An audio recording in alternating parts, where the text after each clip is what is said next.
kita melewati banyak kesulitan, kita melewati banyak keterbatasan.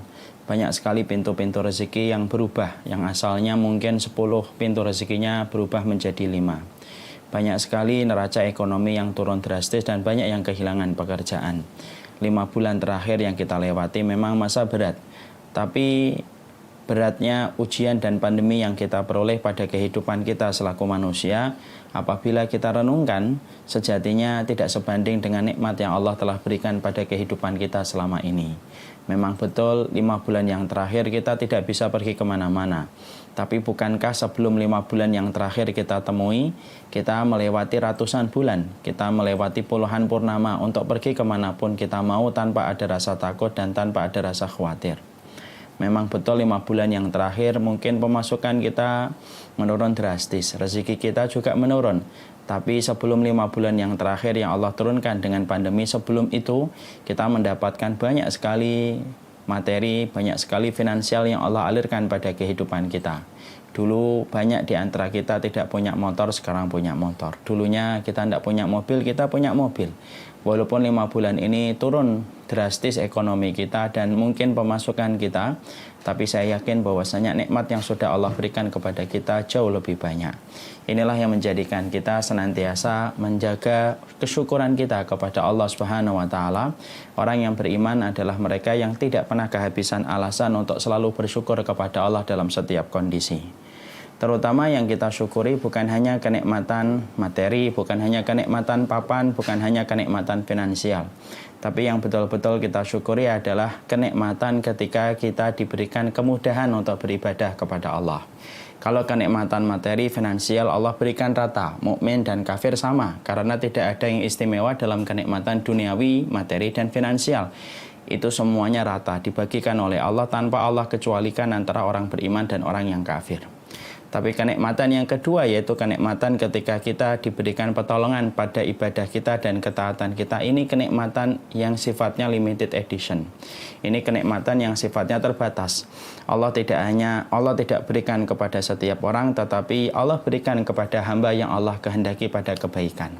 Dan di antara pertolongan Allah kepada kita pada kesempatan duha kali ini, walaupun kita memiliki banyak opsi untuk keluar, memiliki banyak opsi untuk jalan-jalan, refreshing setelah 5 bulan kita melewati masa-masa yang berat, tapi justru kita meninggalkan opsi-opsi itu untuk duduk pada majelis ilmu, taman ilmu, walaupun secara virtual, maka tidak ada yang mampu mendudukkan kita dan mengumpulkan kita pada majelis ilmu secara virtual kesempatan duha kali ini, kecuali adalah Allah Subhanahu wa taala. Karena rukuknya kita, sujudnya kita, tawafnya kita, sedekahnya kita, hatta duduknya kita pada majelis ilmu itu bukan karena hebatnya kita selaku manusia, bukan karena hebatnya kita dalam iman dan takwa, tapi semua ketaatan yang kita lakukan dalam kehidupan kita semata-mata hebatnya Allah ketika menolong hamba yang Allah kehendaki. Dan betapa beruntungnya kita, termasuk hamba yang Allah pilih di antara sedikit hamba yang Allah kehendaki. Allah jadikan kita duduk pada majelis ilmu secara virtual, supaya hati kita mendapatkan siraman ilmu yang bisa menghidupkan apa yang mati dan membasahi apa yang kering. Kepada Allah kita bersyukur, kepadanya kita berharap, dan semoga Allah tidak pernah meninggalkan kita walaupun sekejap mata. Sebelum saya menyampaikan kajian ini, saya mohon maaf kalau kiranya pada kesempatan hari ini agak terlambat sedikit. Qadarullah ada urusan yang saya harus selesaikan di luar pagi ini, dan alhamdulillah sudah selesai, dan tentunya saya memohon diberikan kelapangan ridhonya atas keterlambatan kita selama 10 menitan. Semoga Allah mengganti dengan yang lebih baik. Kita pada kesempatan hari ini akan menyampaikan tentang satu tema, di mana tema ini sebenarnya sangat cocok untuk menasihati saya. Walaupun memang hari ini sangat berbeda ketika menyampaikan materi ini, saya sekarang sudah berbeda dibandingkan 2 bulan atau 3 bulan yang lalu. Ketika saya menyampaikan tema berbakti kepada orang tua 3 bulan yang lalu, saya masih menjumpai orang tua saya masih melihat bapak saya masih melihat bagaimana berinteraksi dengan beliau, sehingga terus memompa diri untuk bisa menjadi anak yang berbakti.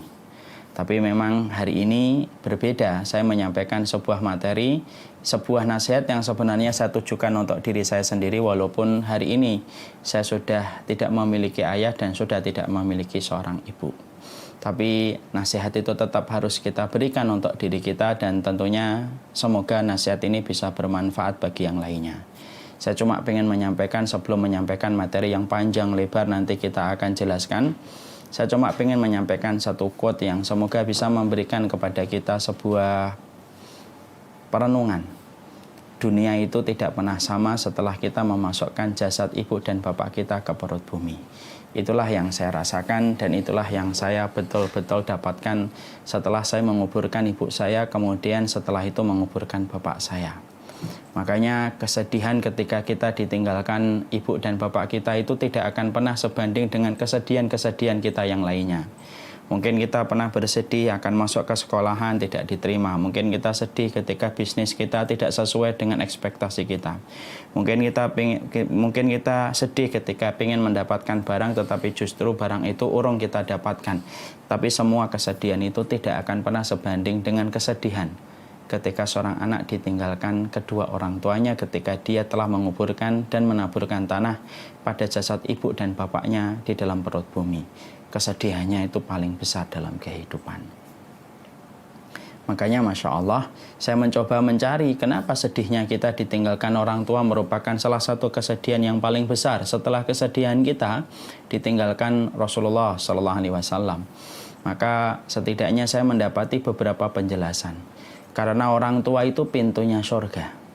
Dan ketika pintu surga itu sudah hilang, maka semenjak menutupnya mata ibu dan bapak kita, semenjak saat itu tertutuplah pintu tengahnya surga yang paling indah. Dan kita pantas apabila kesedihan kita ditinggalkan orang tua itu menjadi kesedihan yang paling besar. Kenapa? Karena kita ditinggalkan pintu surga. Kalau kita diambil pintu rumah kita, masih banyak gantinya. Kalau kita diambil pintu istana, masih banyak gantinya pintu istana itu. Kalau pintu surga kan tidak ada gantinya.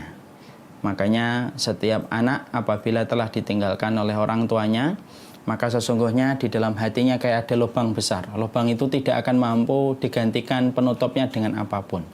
Tidak mampu digantikan dengan penutup materi, finansial, kebahagiaan yang lainnya. Kenapa? Hati itu akan selalu terbuka. Dan itu menjadi kesedihan yang akan dirasakan oleh setiap anak ketika telah ditinggal mati dan ditinggal wafat bapak dan ibunya sampai nanti dia meninggal dunia. Makanya Masya Allah menyampaikan materi ini cukup berat bagi saya pada kesempatan ini, karena memori saya masih segar kepada bapak saya yang baru sekitar 50 hari meninggal dunia pada waktu di bulan Ramadan tanggal 27. Tapi tidak apa-apa, karena ini merupakan materi yang sebenarnya kita butuhkan, sejatinya kita inginkan, dan supaya saya bisa berbagi sekaligus pula menjadi nasihat bagi saya dan nasihat bagi orang-orang dan para dokter, para tenaga medis yang saya cintai karena Allah. Semoga kita mampu untuk memperbaiki apa yang kurang dalam salah satu ibadah yang paling utama dalam kehidupan iman, yaitu adalah birrul walidain. Sekarang mari kita buka. Yang tentunya kita harus paham dan tentunya kita harus mengerti adalah kesalihan itu tidak hanya dilihat pada konteks ketika kita melaksanakan sholat. Kesalihan itu tidak hanya dilihat pada konteks ketika kita melakukan tahajud. Kesalihan itu tidak hanya dilihat pada konteks ketika kita banyak bersedekah. Tetapi sejatinya ketika kita ingin disebut sebagai orang yang sholih, maka sesungguhnya kesolihan itu berbanding lurus dengan tingkat baktinya seorang anak kepada ibu dan bapaknya.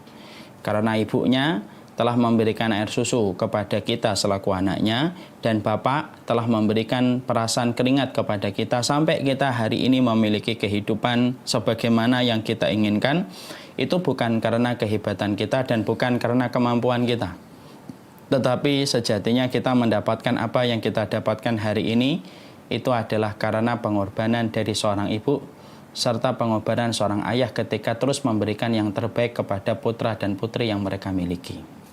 Jadi jangan pernah kita menyangka bahwasanya apa yang kita miliki hari ini, seorang Umar Mita, Abu Basam bisa duduk di sini, para dokter-dokter anak yang hari ini berkumpul pada Taman Ilmu Virtual Kesempatan Duha kali ini, itu pun kita tidak akan pernah mendapatkan posisi ini, bukan karena kehebatan kita, bukan karena kekuatan kita, bukan karena kepintaran kita, tapi sejatinya kita mendapatkan posisi kebaikan dalam kehidupan kita, karena ada wanita yang paling tulus mendoakan kebaikan dan mengharapkan kebaikan untuk kita lebih daripada kebaikan yang mereka harapkan untuk dirinya sendiri, dan itu adalah seorang ibu. Dan tidak ada seorang laki-laki yang paling mengharapkan kebaikan sampai dia mengakhirkan kebaikan untuk dirinya karena mendahulukan kebaikan untuk kita, kecuali itu adalah ayah kita. Makanya para ulama lalu mengatakan, sesungguhnya kesolihan itu tidak hanya diukur dalam konteks sholatmu, tidak hanya diukur dalam konteks puasamu, tetapi sesungguhnya kesolihan itu diukur bagaimana konteks kita berbakti kepada orang tua. Makanya siapapun hari ini di dalam agama yang Allah ridhoi ini, agama yang hanif, kalau kemudian kita mendapati bahwasanya pada agama yang hanif ini ada orang yang senantiasa melaksanakan sholat, tetapi dia membuat luka ibu dan bapaknya, maka sesungguhnya pahala sholatnya tidak akan pernah sebanding untuk membayar dosa yang telah dia lakukan kepada ibu dan bapaknya. Kalau ada orang rajin mendatangi majelis ilmu, dia rajin untuk mendatangi majelis-majelis taklim bersama para ustadz-ustadz besar misalkan, maka sesungguhnya tetapi seiring dia melakukan perjalanan ilmu untuk mengkaji setiap majelis ilmu, itu tidak akan sebanding dengan dosanya ketika dia berteriak dan berbuat kasar kepada ibu dan bapaknya. Karena apa? Karena sesungguhnya kesolihan itu berbanding lurus. Bukan hanya dalam konteks ketika kita datang ke kajian saja, bukan hanya ketika konteksnya dilihat ketika kita sholat saja, tapi termasuk salah satu di antara konteks kesolihan kita itu adalah bagaimana berbaktinya seorang anak kepada orang tuanya. Siapapun anak yang mampu menjemput keridhaan pada hati ibu dan bapaknya, maka pada saat itulah dia disebut sebagai orang yang solih. Tinggal bagaimana sholatnya, tinggal bagaimana puasanya, dan tinggal bagaimana ketaatan yang lainnya yang akan menyempurnakan. Dan disitulah kita faham, kesolihan itu berbanding lurus dengan baktinya seorang anak kepada ibu dan bapaknya. Bukan hanya dalam persoalan itu, bahkan dalam persoalan kesyukuran kita. Bukan hanya kesolihan kita, bahkan kesyukuran kita pun tidak akan pernah diterima oleh Allah sampai kemudian mereka yang mengatakan dirinya bersyukur itu betul-betul berterima kasih dulu kepada ibu dan bapaknya. Karena ternyata Imam Ibnu Abbas, salah satu sahabat yang disebut dengan ulama para sahabat itu pernah berkata, bahwasanya hunaka salasu ayatin nuzilat la tuqbal wahidatum minha illa makrunatum biqariniha. Karena Ibnu Abbas radhiyallahu anhu pernah mengatakan dan pernah menjabarkan pada salah satu perkataan beliau. Beliau mengatakan di dalam Al-Quran itu ada 3 perintah. Yang tidak akan diterima 3 perintah ini sampai kita menyertakan 3 amal penyertanya. Jadi kalau ada orang melaksanakan 3 perintah ini, tapi dia tidak melaksanakan 3 perintah susulan yang berkaitan dengan 3 perkara pertama, maka ini tidak akan diterima. Apa 3 perintah yang harus menghadirkan 3 amal penyertanya? Maka kata Ibnu Abbas itu yang pertama, sholat itu tidak akan pernah diterima sampai bayar zakat. Makanya bertebaran di dalam Al-Quran, aqimus sholata wa atuz zakah. Kenapa zakat itu bergandengan dengan perintah sholat? Karena sholat kita tergantung bagaimana zakat yang kita keluarkan. Ada orang rajin sholat, tapi ternyata dia pelit dan bakhil, tidak pernah merogoh kantongnya untuk memberikan zakatnya pada jalan Allah, maka sesungguhnya sholatnya terhempas, menguap bagaikan debu yang kering yang tidak akan diterima oleh Allah. Makanya perhatikan zakat kita.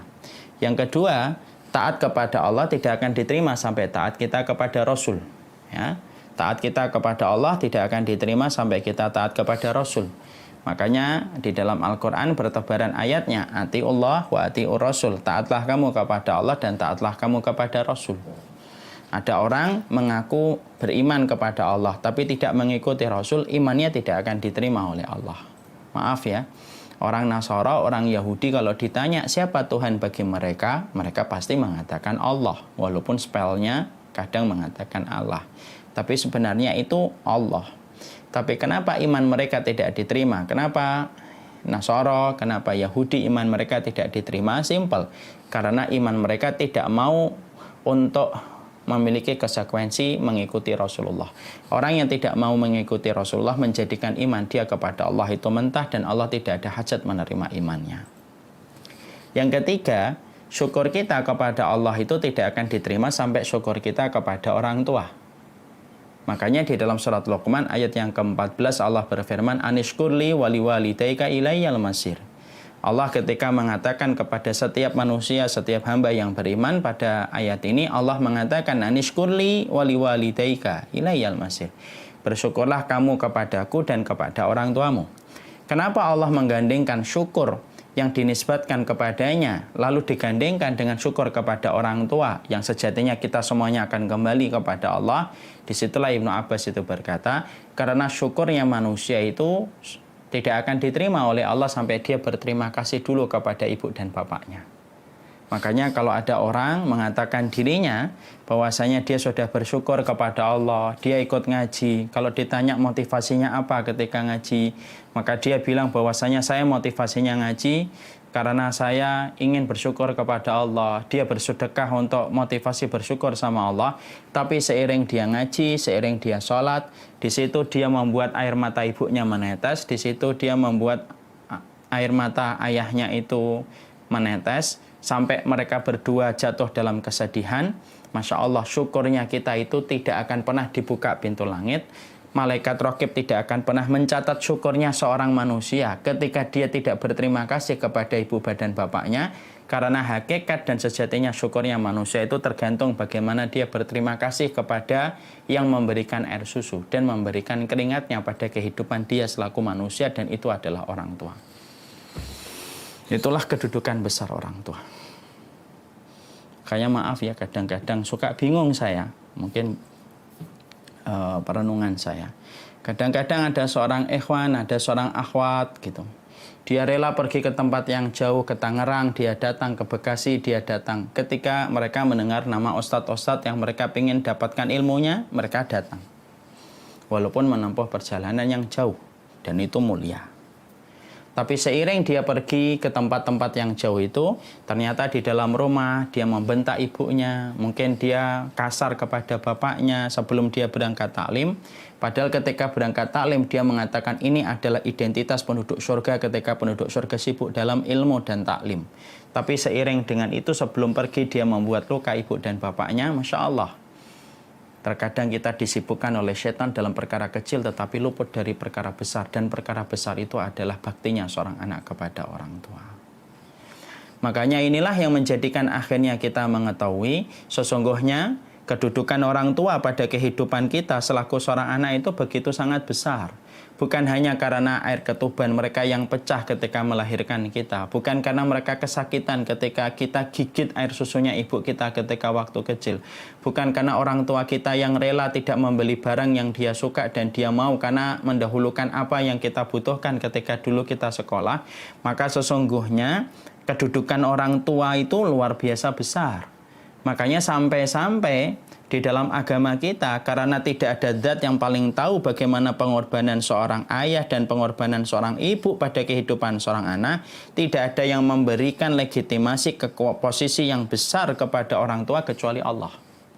Makanya sampai-sampai di dalam hasanah literatur hukum Islam, kita ini miliknya orang tua kita. Makanya maaf ya, di dalam hukum syariat itu kalau ada seorang orang tua membunuh anaknya, itu sebenarnya tidak bisa dikisos. Kenapa? Karena al-ubuwatu tamna'ul kisos. Karena sesungguhnya hubungan nasab ayah ibu kepada anak itu menghalangi kisos. Karena seakan-akan di dalam agama yang kita imani ini, maka posisi orang tua itu menggenggam betul kehidupan seorang anak. Bahkan kalaupun sadisnya dan ekstrimnya ada orang tua yang membunuh anak, sebenarnya dia tidak terkena hukuman secara hukuman duniawi, tetapi akan mendapatkan adab dari Allah. Kenapa? Karena besarnya kedudukan orang tua ketika memiliki kehidupan sang anak. Makanya Rasulullah SAW, saking besarnya beliau itu mengerti betapa besarnya posisi orang tua, maka beliau pernah bersabda dengan sebuah sabda yang sangat mulia. Ketika beliau pernah berkata kepada seorang sahabat laki-laki, Anta wa maluka li abika, kamu dan hartamu itu milik bapakmu. Apalagi ibu, bapak saja sudah memiliki harta kita. Jadi ekstrimnya kalau kemudian saya ditanya sama bapak saya, tabungan kamu berapa, Mita, Umar? Saya jawab misalkan 100 juta, Pak. Tolong ditransfer ya 70 jutanya untuk bapak perlu. Maka itu pun saya tidak bisa menolak. Kenapa? Karena sesungguhnya harta saya pun milik orang tua. Karena mereka kedudukannya yang besar. Karena sesungguhnya apapun yang kita berikan kepada mereka, hatta harta yang kita kumpulkan susah payah lalu diminta oleh mereka, itu pun tidak pernah sebanding dengan bagaimana tetesan keringat dan bagaimana setiap jeritan sakit yang pernah dirasakan seorang ibu ketika melahirkan seorang anak. Tidak bosan mendidik kita untuk mengucapkan banyak kata, padahal ketika kita sudah gede dan orang tua kita sudah sepuh, berapa banyak di antara kita bosan ketika mendapatkan pertanyaan yang selalu sama dari orang tua kita. Makanya sampai Nabi ketika menjelaskan kedudukan orang tua yang sedemikian besar, sampai kemudian beliau berkata, anta wa maluka li abika, kamu dan hartamu itu milik orang tuamu. Itu milik orang tua. Makanya ada sebuah kejadian di Timur Tengah, ada salah satu dialog interaktif antara seorang ulama dengan umat gitu, dalam acara live. Ya. Dalam acara live itu kemudian ada penanya yang menelepon kepada studio televisi lewat jaringan telepon. Ada sebuah hal yang Masya Allah ya. Sang penanya itu berkata kepada sang ulama, Syekhona, sesungguhnya orang tua saya tinggal bersama saya dan numpang bersama saya. Baru saja dia ngomong semacam itu, maka ulama tersebut lalu berkata, a'id as-soal. Tolong diulangi lagi pertanyaannya.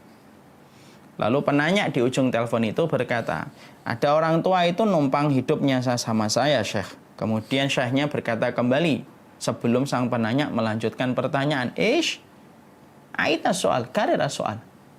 Yang kamu ucapkan apa? Ulangi lagi pertanyaannya. Yang penanya sudah mulai merasa kesal. Ya Syekhana, samihni an ukammil as-soal. An wasilas soal. Wahai Syekh, izinkan saya itu menyelesaikan dulu pertanyaannya. Maka pada saat itu ketika Syekh mendapatkan respon jawaban yang semacam itu, maka Syekhnya langsung dalam kondisi naik emosinya dan berkata, la, an khata'ta fi soal. Tidak, kamu itu salah di dalam pertanyaan. Mana ada orang tua numpang sama anak? Yang ada itu adalah anak yang numpang kepada orang tuanya karena hartamu itu milik orang tuamu. Masya Allah. Sampai kemudian ahlul ilmi ini atau ulama ini agak marah, emosi, dan beliau berkata, aglik al-hatif, tolong tutup itu teleponnya, biar dia merenung dulu, nanti kalau sudah merenung bagaimana kedudukan dia dengan orang tua, baru dia nanti persilakan untuk nanya kembali ke studio kita, insya Allah.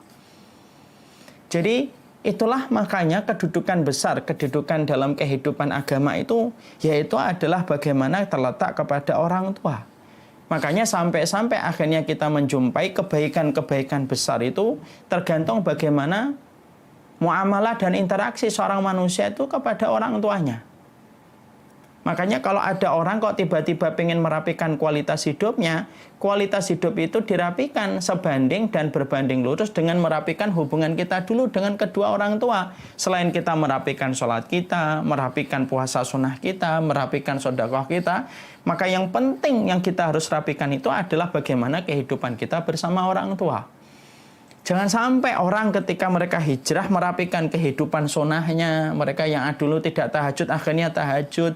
Yang dulunya tidak pernah datang ke kajian. Dia rapikan dalam dua perkara itu, tapi dia tidak rapikan hubungan dia dengan kedua orang tuanya. Ketika dia mengaku dirinya telah hijrah, demi Allah ya, sesungguhnya pahala yang kita dapatkan dari perkara-perkara lain itu tidak akan sebanding dengan dosa ketika kita harus menutupi kekurangan kita ketika kita tidak merapikan kualitas hidup kita dengan orang tua kita.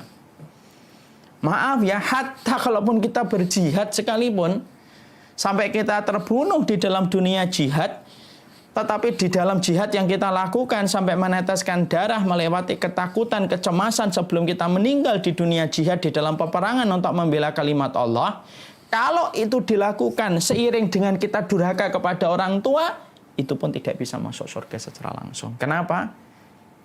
Karena keutamaan jihad tertahan dengan durhakanya dia kepada orang tua. Makanya sampai Ibnu Abbas radhiyallahu anhu itu kemudian berkata, Lalu kemudian menyampaikan di dalam salah satu perkataan beliau yang lainnya, Ibnu Abbas itu sampai berkata, di depan surga itu ada sebuah tempat yang disebut dengan A'raf, tempat yang tinggi. Tempat A'raf itu tempat di atas neraka, tetapi di depan surga. Untuk siapa tempat yang disebut dengan tempat A'raf, yang disebut tempat yang tinggi itu? Ibnu Abbas berkata, bagi mereka yang berjihad, menegakkan kalimat Allah, terbunuh di dalam peperangan, niat yang dia miliki semata-mata karena Allah. Tetapi seiring dia berjihad, seiring dia membela kalimat Allah, seiring itu pula dia durhaka kepada orang tua, maka dia tidak bisa masuk ke surga dan juga tidak masuk neraka. Kenapa dia tidak bisa masuk neraka? Loh, orang yang kemudian membela kalimat Allah, kalau darahnya sudah menetes ke bumi, darah itu tidak akan bisa dibakar oleh api neraka. Karena orang yang mati syahid itu balasannya adalah dekat dengan kedudukan para nabi dan para rasul di surga. Tapi kenapa dia tidak bisa masuk surga? Karena dia durhaka kepada orang tua, dan pintu surga yang berjumlah 8 itu tidak mungkin dilewati sama seorang anak yang tidak mendapatkan keridhaan dari ibu dan bapaknya. Makanya dia teronggok-onggok, dia akan menunggu di waktu yang lama di tempat itu sampai nanti diputuskan oleh Allah apakah mendapatkan syafaat ataukah tidak. Masya Allah ya. Ini riwayat itu memberikan kepada kita sebuah hal yang Masya Allah ya. Kalau urusan jihadmu, sampai kamu melewati ketakutan, kecemasan, kelaparan ketika kamu berperang untuk menegakkan kalimat Allah, ternyata itu pun tidak bisa memasukkan kita ke surga ketika kita durhaka kepada orang tua kita. Loh wallahi, demi Allah. Ya kalau kemudian kita belum pernah jihad, kemudian kita juga ngajinya masih jarang-jarang, tapi kemudian kita sudah durhaka kepada orang tua, terus posisi kita nanti semuanya di hadapan Allah itu terus gimana? Karena orang tua kita itu telah memberikan apapun yang mereka berikan yang terbaik untuk kita. Perhatikan ibu-ibu kita. Ibu kita ini kadang-kadang bodoh bukan karena mereka itu tidak pintar. Bisa jadi ibu kita ini bodoh, sebenarnya dia pintar, tapi setiap dia mau belajar, kita ini rewel ketika dikandung, waktu dalam kandungannya. Ketika lahir kita suka minta ini, suka minta itu, dikit-dikit nangis, akhirnya disusuin. Setiap dia belajar, dia harus nungguin kita tidur dulu. Akhirnya kemudian dia tidak punya kesempatan untuk belajar. Karena setiap kita sudah tidur ketika waktu kecil, ibu kita ikut tertidur karena saking lelahnya. Bapak kita mungkin pengen sekolah, pengen beli barang ini, pengen beli sepeda itu, pengen beli motor itu. Tapi kemudian ketika mereka mendapati kita masih punya banyak kebutuhan gitu, akhirnya mereka relakan untuk tidak membeli barang-barang yang mereka mau, tidak mau untuk kemudian mendapatkan apa yang mereka inginkan, karena mereka ingin hartanya, duitnya itu diberikan kepada sang anak. Itulah orang tua. Itulah orang tua.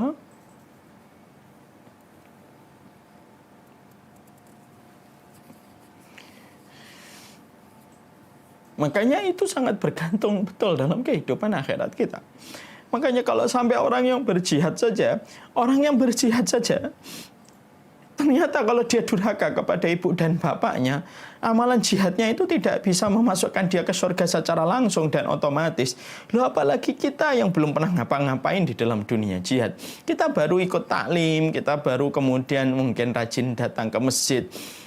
Nah, kalau urusan jihad yang merupakan puncak amalan Islam, darwatu sanamil Islam, puncak amalan Islam itu adalah jihad, itu pun tidak bisa memasukkan manusia langsung ke surga ketika dia masih durhaka kepada orang tua.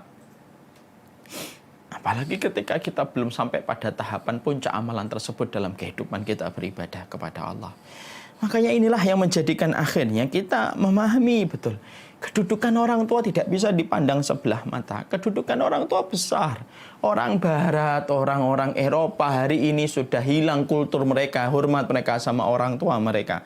Sampai sering kita jumpai, sering kita dengar orang-orang Barat itu kalau memanggil orang tua mereka itu tidak lagi dengan panggilan kehormatan father, dad, ataupun yang lainnya. Tapi mereka sudah memanggilnya dengan nama-nama mereka. Agama Allah tidak pernah sama dengan agama orang yang tidak beriman kepadanya. Makanya maaf ya, sampai-sampai dalam kehidupan kita, Allah itu selalu membedakan antara mukmin dan kafir.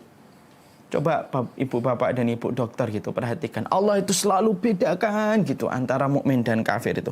Tetangga yang mukmin itu dibeda dengan tetangga kafir, artinya yang mukmin lebih didahulukan kalau kita berikan sesuatu, walaupun kita tetap menghormati yang belum beriman, selalu beda. Tapi tahukah kita di tempat mana Allah tidak membedakan antara mukmin dan kafir? Di tempat ketika mereka menjadi orang tua kita. Kalau tetanggamu kafir, kalau temanmu kemudian non-muslim, maka kemudian tentunya ada perbedaan sedikit dengan yang muslim ketika kita harus mendahulukan bagaimana teman-teman kita yang muslim. Tapi ternyata ada satu posisi yang Allah itu tidak bedakan antara mukmin atau non-mukmin, antara mukmin atau non-Islam. Apa posisi yang Allah tidak bedakan antara mukmin dengan non-muslim itu? Yaitu ketika mereka menjadi orang tua. Kalau ada orang tua, dia beriman, ataupun ada orang tua yang dia masih musyrik dan kafir, dia punya anak, anaknya pun harus berbakti kepada orang tua mereka, walaupun orang tua mereka tidak beriman, dan itu kadarnya sama dengan seorang anak yang berbakti kepada orang tua, walaupun ketika orang tuanya sudah beriman. Allah tidak bedain. Kenapa? Saking gedenya bagaimana pengaruh kehidupan orang tua dan kedudukan anak ketika dia merapikan hubungan dia dengan orang tuanya. Makanya merapikan kehidupan kita, hijrah itu, kalau ada orang yang sekarang sedang euforia dengan kata hijrah, lalu berkomitmen ketika dia mendapatkan hidayah, dia ingin hijrah. Selalu saya sampaikan dan tekankan pertama kali, jaga pintu tengah surgamu ketika kamu hijrah.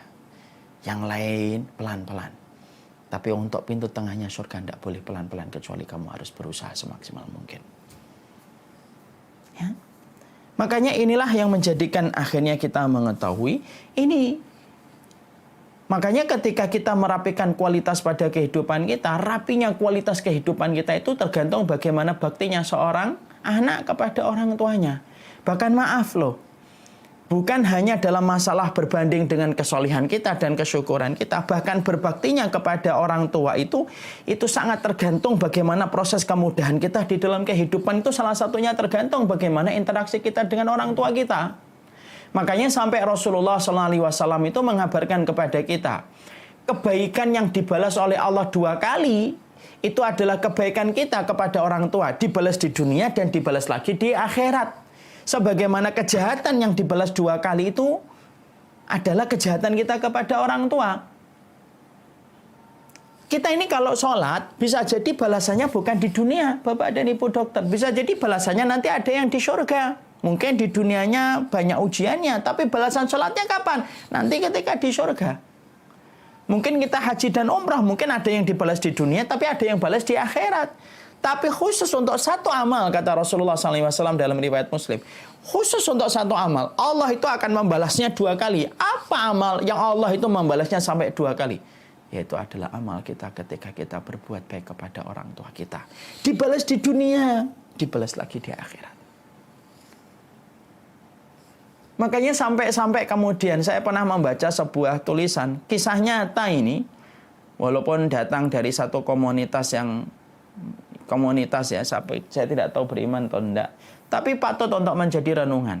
Ada orang Chinese yang kemudian menulis dalam pesan WA gitu, saya baca gitu, dan saya mengambil hikmahnya yang luar biasa, karena Islam itu hikmah diambil dari mana saja selama tidak bertentangan dengan kitabullah.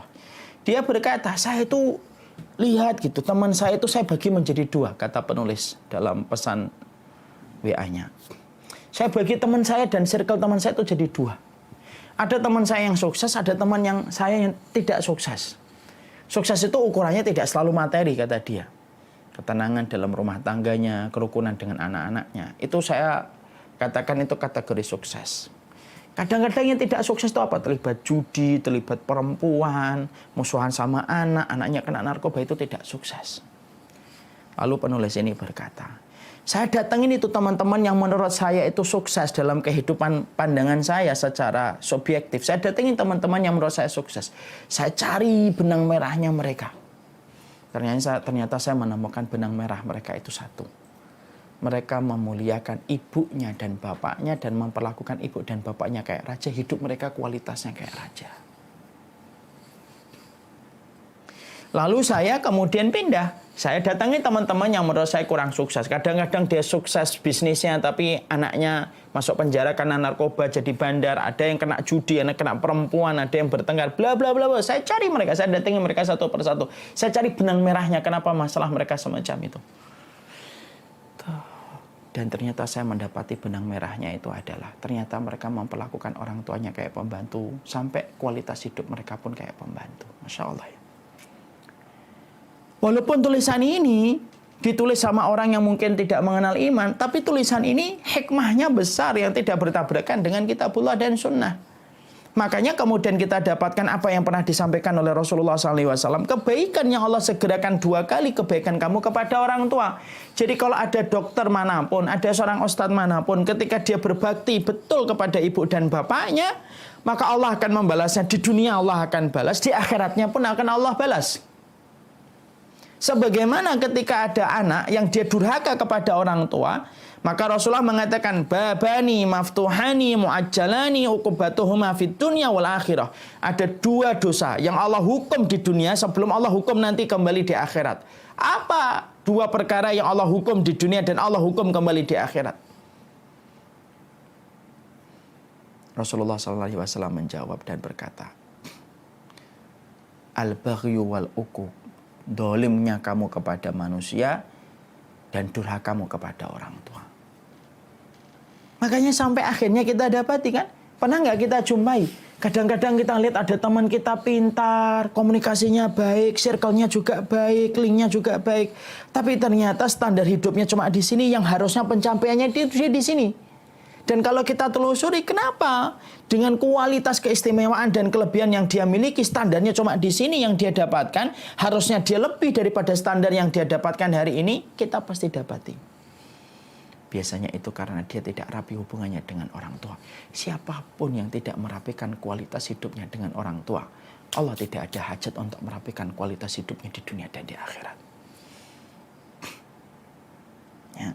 Makanya ibu-ibu, bagi para dokter wanita, kaum hawa gitu. Kalau tiba-tiba ibu mendapati ada suaminya ngomong, ya Allah urusan saya kok nggak kelar-kelar gitu. Ribet banget, nggak selesai-selesai gitu. Padahal ibu melihat suaminya itu sebenarnya memiliki kelebihan-kelebihan yang luar biasa. Tapi kenapa masalah bertubi-tubi datang? Coba sebelum tidur, ngobrol sama suaminya. Kapan terakhir nelpon ibu? Kapan terakhir ngajak bapak jalan-jalan? Kapan membuat mereka tersenyum dan ketawa? Karena jawaban dari pertanyaan yang sederhana ini akan menentukan bagaimana jawaban dari bertubi-tubinya kesulitan yang datang pada kehidupan kita. Saya ini di dalam lapangan dakwah banyak sekali mendapati curhatan orang-orang yang cerita nyata bagaimana mereka ketika memperbaiki kualitas hidup mereka bersama orang tua itu sangat mempengaruhi bagaimana kualitas kehidupan mereka. Ada seorang ikhwan yang asalnya dia agak jauh dari orang tuanya, setelah dekat dengan orang tuanya banyak urusan-urusan yang diselesaikan oleh Allah tanpa dia bisa menduga masalah itu akan selesai. Dan itu dimulai ketika dia memperbaiki hubungannya dengan orang tua. Ya, makanya inilah yang menjadikan akhirnya kita mengetahui betul. Demi Allah, kesolian itu bukan hanya berbanding lurus dengan orang tua. Kesyukuran kita berbanding lurus dengan baktinya kita kepada orang tua. Hatta sampai kualitas hidup kita itu tergantung bagaimana kualitas kita bersama orang tua. Dan itu betul-betul nyata disampaikan di dalam kitabullah dan disampaikan dalam hadis. Makanya sampai-sampai kalau kita jumpai ya, tidaklah keribetan, tidaklah kesulitan, tidaklah musibah bertubi-tubi datang pada kehidupan seseorang kecuali satu. Memburuknya hubungan dia dengan kedua orang tuanya. Seiring dengan memburuknya hubungan dia dengan orang tuanya, seiring itu pula Allah itu akan memburukkan kualitas hidupnya ketika tidak berkualitas hubungan dia dengan orang tuanya. Makanya inilah yang menjadikan akhirnya kita selalu melihat bahwasanya urusan surga yang kita minta, Allahumma inni as'alukal jannah wa a'udzubika minan nar, setiap kita berdoa kepada Allah, tidaklah engkau memohon surga kepada Allah kecuali pastikan surga yang kamu minta itu terkait kuat, koneksinya kuat dan tebal dengan kedudukan orang tua di hadapan kita. Dan siapapun yang telah mendapatkan ridho dari orang tuanya, keridhaan dari orang tua itu akan membuka pintu keberkahan dunia dan di akhirat. Perhatikan Uwais Al-Qarni, seorang tabi'in yang tidak pernah berjumpa dengan Nabi, tapi Nabi memberikan testimoni. Uwais Al-Qarni itu sebaik-baik tabi'in. Apakah beliau berjihad? Tidak. Apakah sedekahnya banyak? Bukan. Apakah tahajudnya itu semalam suntuk? Bukan. Apakah hajinya berulang-ulang sampai ratusan kali dan puluhan kali? Bukan. Tapi seorang Uwais Al-Qarni sampai diberikan testimoni oleh Rasulullah SAW sebagai orang yang luar biasa. Sampai-sampai kalau dia sudah mengangkat tangan, maka kemudian pintu langit tidak pernah tertutup kecuali membuka pintu langit itu. Kalau sudah Uwais Al-Qarni itu kemudian mengangkat tangannya karena kedudukan dia yang dekat dengan Allah, tidaklah posisi yang sangat dekat dia dengan Allah, bukan karena urusan sedekahnya, bukan karena urusan taklimnya, bukan karena dia seorang ahlul ilmi dan ulama, bukan. Tapi seorang Uwais Al-Qarni begitu dekat dengan Allah sampai ketika kedua tangannya itu mempengaruhi pintu langit, sampai Allah bukakan pintu langit kalau dia sudah mengangkat tangan, sampai setingkat Umar bin Khattab yang lebih mulia, yang kemudian mulia setelah Abu Bakar, itu kemudian meminta doa kepada Uwais Al-Qarni. Tidaklah Uwais Al-Qarni semulia itu kecuali adalah satu: baktinya kepada ibu sampai ibunya menutup mata. Makanya inilah yang saya tadi katakan, dunia itu tidak akan pernah sama setelah kita memasukkan jasad ibu dan bapak kita ke perut bumi. Tidak akan pernah sama. Bukan hanya dunia, akhirat kita pun juga sudah berbeda jauh ketika kita sudah ditinggalkan ibu dan bapak kita. Makanya kualitas hidup kita itu tergantung bagaimana kualitas kita bersama orang tua. Bukan hanya itu saja, tapi maaf, sampai turunan-turunan kita pun, sampai kita bersama dengan anak-anak kita pun sangat tergantung bagaimana kondisi kita bersama orang tua. Jangan sampai kita lupa, ini terutama seluruh rekan-rekan dan sahabat Ikatan Dokter Anak yang ada di Banten yang semoga Allah rahmati. Anak pun itu akan memperlakukan kita persis sebagaimana dulu kita memperlakukan orang tua kita. Itu sudah digaransi oleh Allah. Makanya Wahab bin Munabbih rahimahullahu ta'ala sampai mengatakan dalam salah satu riwayatnya, beliau mengatakan, man waqqara walidayhi razaqahullahu waladan yuwakkiruhu wa man lam yuwakkir walidayhi razaqahullahu waladan lam yuwakkiruhu. Makanya sampai kemudian Wahab bin Munabbih, seorang ulama besar, mengatakan, siapapun anak yang hormat kepada orang tuanya, Allah akan ngasihkan anak yang hormat kepadanya persis sebagaimana dulu dia hormat kepada orang tuanya. Siapapun anak yang dia tidak hormat kepada orang tuanya, maka Allah akan ngasihkan kepadanya anak yang tidak hormat kepadanya persis sebagaimana dia tidak hormat kepada orang tua. Maaf ya, interaksi, perlakuan, dan kuantitas kita bersama orang tua itu, maka itulah kualitas anak nanti kepada kita. Maaf ya, ibadah yang lainnya terkadang tidak membawa pengaruh sama keturunan. Ada banyak orang tua tidak sholat, anaknya rajin sholat. Banyak saya menjumpai kayak gini. Banyak orang tua tidak puasa, anaknya rajin puasa. Banyak saya jumpai. Tapi tidak berlaku tentang masalah berbaktinya kita dan durhakanya kita kepada orang tua. Cash dan kontan Allah akan memberikan kepada kita anak sesuai dengan bagaimana perlakuan kita kepada orang tua. Makanya kalau ada menilai dari perkataan itu, kalau kita mendapati kalau ada di antara kita baik sama orang tua kita, ngalah sama orang tua kita, Maaf Bapak dan Ibu, kadang-kadang orang tua kita itu dijadikan oleh Allah sepuh, itu menjadi ujian bagi kita. Kadang-kadang suka nyalah-nyalahin kita, udahlah enggak apa-apa, namanya juga kita anak. Makanya kalau ada anak, lalu kemudian dia tetap berbuat baik kepada orang tuanya, dia tidak pelit kepada orang tuanya, selalu mendahulukan kepentingan orang tuanya, demi Allah, kata para ulama, Allah akan memberikan kepadanya seorang anak yang akan hormat kepadanya, mendahulukan kepentingan orang tuanya, merelakan yang baik untuk orang tuanya, persis sebagaimana itu dulu dia berbuat kepada ibu dan bapaknya. Itu dibayar cash dan kontan. Karena kebaikan kepada orang tua itu dibalasnya 2 kali dunia dan di akhirat. Kalau ada seorang anak rajin komunikasi sama orang tuanya, mendatangi orang tuanya, sering menjenguknya, Allah akan kasihkan nanti ketika badan kita bungkuk, rambut kita sudah beruban, tangan kita sudah gemeter ketika akan memegang satu benda. Nanti anak-anak kita akan terus menjagain kita, berkomunikasi dengan kita, ngobrol dengan kita, tidak pernah bosan mereka menemani kita, persis sebagaimana dulu kita itu bersabar ketika menemani orang tua kita ketika mereka sepuh dan senja. Tapi sebaliknya, kata para ulama, man aqqa walidayhi, barang siapa yang dia durhaka kepada orang tuanya, misalkan dia pelit kepada orang tuanya, disiksa orang tuanya dengan kerinduan, tidak pernah diperhatikan, tidak pernah ditelepon, tidak pernah dilihat, tidak pernah dijenguk, tidak pernah untuk dipapah, untuk kemudian menuju ke tempat ibadah. Demi Allah ya, siapapun anak yang hari ini memperlakukan orang tuanya semacam itu, Allah akan kirimkan dan Allah akan cetak anaknya memiliki tabiat dan memiliki karakter persis sebagaimana dulu dia memperlakukan orang tuanya semacam itu. Kalau kita hari ini siksa orang tua kita dengan kerinduan, tidak kita telepon, tidak kita komunikasi, tidak pernah kita datang untuk menanyakan apa yang beliau inginkan, tidak apa-apa. Silakan aja kalau pengen kayak gitu.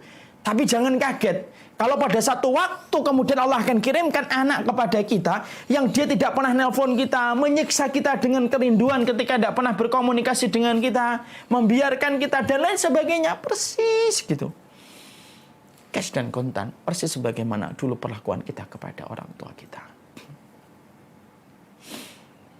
Maka inilah yang menjadikan akhirnya kita ini, ya Allah, ya Rahman gitu. Orang tua itu nggak main-main. Orang tua itu min ausati babil jannah, kata Rasulullah. Ausat itu tengah, pintunya tengah surga, yang paling indah itu yang paling tengah. Dan itu adalah bagaimana kita mendapatkan keridhaan orang tua. Mungkin saya sering sampaikan di banyak kesempatan gitu. Ada sebuah kisah, ada seorang anak gitu. Ketika kisah ini disampaikan Syekh Quraifi gitu. Ada seorang anak yang kedapatan bapaknya itu bersama dengan dia gitu. Setelah meninggal ibunya, tinggal sama bapaknya. Dan bapaknya itu semakin sepuh, semakin renta gitu. Dan ketika kamarnya banyak barang-barang yang rusak gitu, sang anak bukannya bersabar dengan kelemahan orang tua ketika memasuki usia senja dan usia sepuh. Maka sang anak itu tega berkata kepada bapaknya, "Pak, pindah ke depan ya Pak." Jadi di rumah itu ada kayak sebuah tempat gitu, yang sebenarnya itu gudang. Sang anak tega untuk memindahkan bapaknya ke gudang itu supaya rumahnya tampak bersih, rumahnya tampak rapi kalau tidak ada bapaknya. Sang bapak itu tahu bahwasanya itu sebenarnya gudang. Tapi sang bapak mengikuti saja kemauan sang anak. Orang tua itu kadang rela menggigit pahitnya empedu supaya sang anak itu merasakan nikmat dan gurihnya hati. Bapaknya pindah ke depan, maka gudang itu disulap menjadi kamar. Maka ternyata ketika bapaknya sudah di depan atau dipindah ke gudang itu, setelah disulap menjadi kamar, ternyata sang pembantu, sang khadimah pada rumah itu melaporkan kepada sang majikan, "Pak, sang kakek ini banyak barang-barang pecah Pak.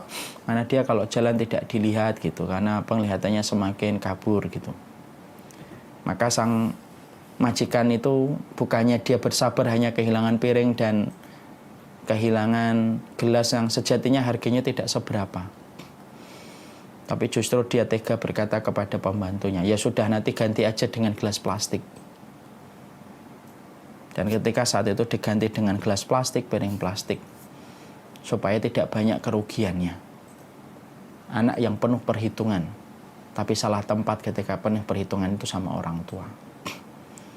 Setelah itu akhirnya bapaknya meninggal dunia. Beberapa waktu kemudian sang anak atau majikan ini ingin berupaya mengembalikan fungsi kamarnya bapaknya menjadi gudang kembali. Pada waktu hari libur, sang anak atau sang majikan mencoba merapikan itu untuk menaruh barang-barang yang tidak dia pakai di tempat itu. Karena dialih fungsikan kamar menjadi gudang kembali. Anak-anak dia ikut, yang berusia 7 atau 8 tahun ikut bersama beliau. Membersihkan di tempat itu, main-main. Dan itu cucu dari sang ayah yang meninggal itu. Tahukah kita, anak-anak kecilnya itu mengambil piring plastik dan gelas plastiknya. Sang bapak atau sang majikan lalu berkata sama anak-anaknya, jangan nak, itu barang kotor, piring kotor, itu miliknya kakek yang sudah meninggal. Sudah, jangan biarin itu, mau kita buang ke tong sampah. Maka sang anak kecil itu yang baru berusia 6-7 tahun refleks mereka berkata dan berkomentar kepada sang ayah. Jangan ayah, biarin aja ini piring plastiknya dan gelas plastiknya. Kami mau simpan, saya mau cuci. Ditanya sama ayah mereka, lo buat apa itu disimpan? Supaya nanti kalau ayah sudah tua kayak kakek kemarin, kami akan memberikan piring plastik ini dan gelas ini kepada sang ayah sebagaimana kakek memakai ini. Masya Allah. Kayak tersambar petir di siang hari yang bolong, sang bapak terduduk menangis, terisak-isak sampai mendatangi ulama Syekh Huraifi untuk bertanya apa yang bisa dilakukan untuk menebus dosanya kepada bapaknya yang telah meninggal dunia. Itulah yang menjadikan akhirnya kita memahami betul. Semua kebaikan hidup kita hari ini itu bukan dari kita, tapi sejatinya dari ketulusan orang tua kita ketika terus mendoakan kita. Kesolehan kita itu bukan hanya berbanding lurus dengan sholat tahajud, puasa sunnah, taklim yang kita ikuti, tapi sejatinya kesolehan kita itu berbanding lurus dengan tingkat baktinya kita kepada orang tua kita dan ridhonya mereka pada kehidupan kita. Tidaklah kita diberikan kemudahan oleh Allah kecuali ketika kita menjaga kualitas kita bersama orang tua. Siapapun yang merapikan kualitas hidupnya bersama orang tua, Allah yang akan menyelesaikan sisa-sisa urusan yang tidak kelar dan tidak berujung, dan itu mudah bagi Allah. Dan siapapun yang ingin rapi kualitas anaknya kelak ketika dewasa, jangan pernah berhenti untuk merapikan kualitas kita bersama orang tua kita. Semoga Allah merahmati kita, memberikan keberkahan kepada orang tua kita. Semoga orang tua kita yang telah terbujur di dalam kuburnya diberikan oleh Allah kelapangan. Semoga mereka diberikan taman-taman di surga pada taman-taman barzah yang sedang mereka dapati. Semoga mereka diampuni oleh Allah, dan semoga orang tua kita yang masih hidup disehatkan oleh Allah, diberikan barokah usianya, dan kita diberikan amal berbakti yang tidak pernah putus dan tidak pernah bosan kepada mereka selama hidupnya. Barakallahu fikum, ini yang dapat saya sampaikan dalam pertemuan ini. Saya serahkan kembali kepada moderator acara.